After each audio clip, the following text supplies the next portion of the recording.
Présidente, Monsieur le Ministre, Monsieur le Président de la Commission des Affaires européennes, Madame la Vice-présidente, chers collègues, 2 ans après le début du conflit en Ukraine, faut-il nous préparer à la guerre pour avoir la paix? Comme l'a fait remarquer le président du Conseil européen, Charles Michel, ce lundi.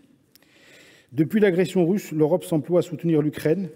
Nos débats la semaine dernière ont montré un consensus concernant cette volonté de protéger non seulement ce pays, mais aussi plus globalement le camp des valeurs démocratiques. Face à cela, s'agissant du volet des sanctions, mon groupe a toujours approuvé les initiatives européennes, quelle que soit leur portée, efficaces ou symboliques. Elles sont néanmoins nécessaires et indiscutables, à mon sens, ne serait-ce que pour isoler Moscou sur la scène internationale. Aussi, je me réjouis des nouvelles mesures qui viennent d'être annoncées, notamment les sanctions au titre des droits de l'homme à l'encontre de 30 individus et entités responsables de la mort de l'opposant Navalny. Également, on ne peut que souscrire à la déclaration des ministres des Affaires étrangères européens sur la tenue de la prétendue élection présidentielle dans les territoires ukrainiens temporairement occupés en Crimée et dans les 4 oblasts d'Ukraine orientale.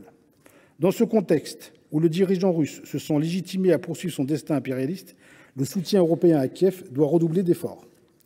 La France, fortement encouragée par les pays baltes, en était convaincue. Son accord bilatéral de sécurité avec l'Ukraine en est l'illustration et mon groupe a exprimé sans réserve son adhésion à ce projet.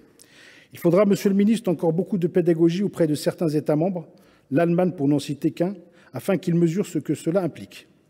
Je pense en particulier à la mise en place d'une véritable industrie de défense mutualisée. Depuis le début de la guerre, 75% des achats d'équipements militaires sont allés à des firmes non européennes, dont 68% américaines. J'ouvre d'ailleurs une parenthèse. Si notre contribution financière à l'OTAN est parfois jugée insuffisante outre-Atlantique, que nos amis américains regardent le volet commercial qui le sert plus que de raison. Si mon groupe approuve la création du fonds d'assistance à l'Ukraine, doté de 5 milliards d'euros, quelle part des achats conjoints européens reviendra à l'industrie de défense européenne? Quoi qu'il en soit, ou dois-je dire quoi qu'il en coûte, mon groupe rejoint la position défendue par la France, la Belgique, l'Estonie ou encore l'Espagne concernant un grand emprunt européen pour financer des investissements dans la sécurité économique et la défense. Le Conseil européen sera aussi rythmé par une autre urgence, celle de l'urgence du drame humanitaire qui se joue depuis octobre dernier dans les territoires de Gaza. Chaque jour, des milliers de civils continuent de payer le prix de la stratégie mortifère du Hamas qui conduit à la réplique sans réserve de l'armée israélienne. Le RDSE a toujours soutenu la position française, la demande d'un cessez-le-feu immédiat, le retour des otages, l'éradication du Hamas et des colons israéliens violents agissant en Cisjordanie occupée. Pourtant, les menaces grandissantes à l'écart des Palestiniens de Rafah nous inquiètent. Une opération militaire d'envergure à la frontière avec l'Égypte conduirait à encore plus de chaos à Gaza. Aussi, au Conseil européen, la France doit porter la voix d'une solution diplomatique d'équilibre et faire entendre les préoccupations de l'OMS, de l'ONU et des ONG à propos de la catastrophe humanitaire qui est en cours au Proche-Orient. Tout doit être mis en œuvre pour que l'aide humanitaire parvienne au peuple de Gaza.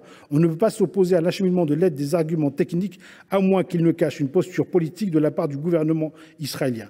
On ne doit pas laisser la famine s'installer à Gaza au mépris du droit international. Notre devoir est aussi de veiller à l'application des mesures préventives demandées à la Cour internationale de justice pour éviter tout risque de génocide. Nous pourrions en être là, en effet, sur une trêve n'intervient pas rapidement. Mes chers collègues, je n'oublie pas le Conseil sera consacré à bien d'autres sujets, notamment à l'agriculture, à travers les efforts de la Commission pour alléger les contraintes environnementales dictées par la PAC. Le RDSE salue la proposition qui répond aux attentes que les agriculteurs français ont exprimées par la colère durant plusieurs semaines. Enfin, je profite de cette tribune pour saluer les travaux de la Commission et du Parlement sur la régulation des systèmes d'intelligence artificielle. À l'ère de la reconnaissance biométrique à grande échelle, de la propagation des vidéos deepfake, de la surveillance de masse et de la notation sociale des citoyens, nous devons nous montrer intransigeants sur ce qui ne peut pas être permis. Monsieur le ministre, la France s'est longtemps opposée à l'IA. En février dernier, Paris a levé ses réserves. Qu'avons-nous obtenu s'agissant en particulier de la protection des start-up nationales de l'intelligence artificielle? Nous vous encourageons en tout cas pour sauvegarder à la fois nos intérêts commerciaux, des données personnelles et plus globalement pour l'Europe réussisse sa transition numérique, un pan important de sa souveraineté stratégique. Je vous remercie. Merci beaucoup, Monsieur Laouedj. Monsieur le ministre, si vous voulez répondre. Merci, Madame la Présidente. Monsieur le sénateur, je veux, comme vous,